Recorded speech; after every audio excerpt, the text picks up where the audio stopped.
മുസ്ലിങ്ങൾക്ക് ആശയർപ്പിക്കാൻ കഴിയാത്ത ഒരു പ്രസ്ഥാനമല്ല ഇടതുപക്ഷം. അവർക്കിടയിൽ അങ്ങനെ ഒരിക്കലും അടുക്കാൻ കഴിയാത്ത അകലവുമില്ല. അപ്പോൾ ആ അകലം എങ്ങനെയാണ് രൂപപ്പെടുന്നത്? അത് പരിഹരിച്ചിട്ട് ഈ ഇഷ്യൂ സെറ്റിൽ ചെയ്യാണ് വേണ്ടത്. റിസൾട്ട് ഇല്ലാത്ത ഒരു പ്രോജക്റ്റായിട്ട് എന്തിനാണ് അവർ മുന്നോട്ട് പോകുന്നത്?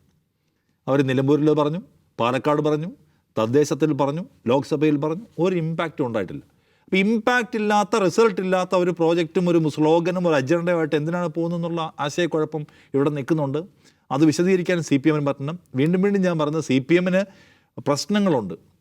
CPM പ്രശ്നം മുസ്ലിം മൈനോറിറ്റി കംപ്ലീറ്റ് ആയിട്ട് നമ്മളിൽ നിന്ന് അകന്നു പോയി എന്ന് ആ പാർട്ടി മനസ്സിലാക്കിയിട്ട് ഇപ്പുറത്ത് കൺസോൾട്ടേഷൻ ഉണ്ടാക്കാൻ ശ്രമിക്കുകയാണോ? ആണെങ്കിൽ എന്തുകൊണ്ട് മുസ്ലിം മൈനോറിറ്റിയിൽ പ്രശ്നമുണ്ടായി? നേരത്തെ പ്രമോദ് സാർ പറഞ്ഞ പോലെ മുസ്ലിം മൈനോറിറ്റിയെ സംബന്ധിച്ച് ഭയങ്കരമായിട്ടുള്ള എക്സിസ്റ്റൻഷ്യലായിട്ടുള്ള അതിജീവനത്തിൻ്റെ രാഷ്ട്രീയം വളരെ സജീവമായിട്ട് എൻഗേജ് ചെയ്യുന്ന ഒരു കമ്മ്യൂണിറ്റിയാണ്. കാരണം അവർ ഇന്ത്യയിൽ നേരിടുന്ന പ്രശ്നങ്ങൾ നമുക്കറിയാം. അപ്പോൾ അതിൽ അവർ ഉറ്റുനോക്കുന്ന, അവർക്ക് വിശ്വസിക്കാൻ കഴിയുന്ന ഒരു പ്രസ്ഥാനവും ഐഡിയോളജിയുമാണ് ലെഫ്റ്റിൻ്റേത്.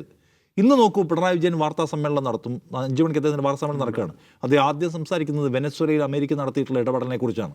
നമ്മൾ ഏതൊക്കെ നിരക്കിൽ കമ്മ്യൂണിസ്റ്റ് പാർട്ടികളെയും അതിൻ്റെ ആഗോള നയങ്ങളെയും പരിഹസിക്കുന്നവരുണ്ടാവും.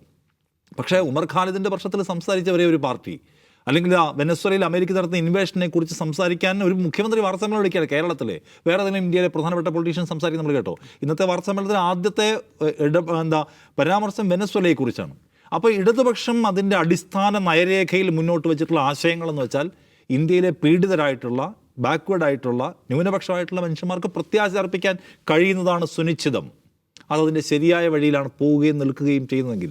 അതുകൊണ്ട് ഇന്ത്യൻ മൈനോറിറ്റിക്ക്, മുസ്ലിങ്ങൾക്ക് ആശയർപ്പിക്കാൻ കഴിയാത്ത ഒരു പ്രസ്ഥാനമല്ല ഇടതുപക്ഷം. അപ്പോൾ അവർക്കിടയിൽ അങ്ങനെ ഒരിക്കലും അടുക്കാൻ കഴിയാത്ത അകലവുമില്ല. അപ്പോൾ ആ അകലം എങ്ങനെയാണ് രൂപപ്പെടുന്നത്? നമ്മുടെ അഡ്മിനിസ്ട്രേഷൻ ഇഷ്യൂ എന്തെങ്കിലും കൊണ്ടാണോ?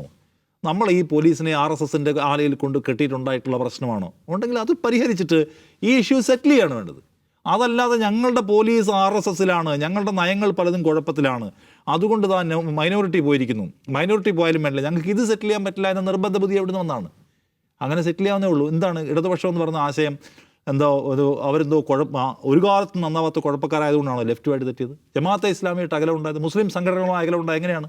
അകലം പരിഹരിക്കാൻ ഈ ഭരണപരമായ പ്രശ്നങ്ങൾ പരിഹരിച്ചാൽ മാത്രം മതിയായിരുന്നു. അത് ഞങ്ങൾ പരിഹരിക്കില്ല, ഞങ്ങൾ MR അജിത് കുമാർമാരെ തൊടില്ല, ഞങ്ങൾ പൂരം കലക്കിയവരെ കണ്ടെത്തില്ല, ഞങ്ങൾ ഹെയ്റ്റ് ട്യൂബേഴ്സിനെ തൊടില്ല എന്ന നയം എടുക്കുന്നത് എന്തുകൊണ്ടാണ്? അപ്പോൾ ആ പ്രശ്നം പരിഹരിച്ചാൽ തീരാവുന്ന ഒരു സിമ്പിൾ ആക്ഷനിലൂടെ, ഒരു സില്ലി ആക്ഷനിലൂടെ തീർക്കാൻ കഴിയുമായിരുന്ന പ്രശ്നം വഷളാക്കി വലുതാക്കുകയാണ്.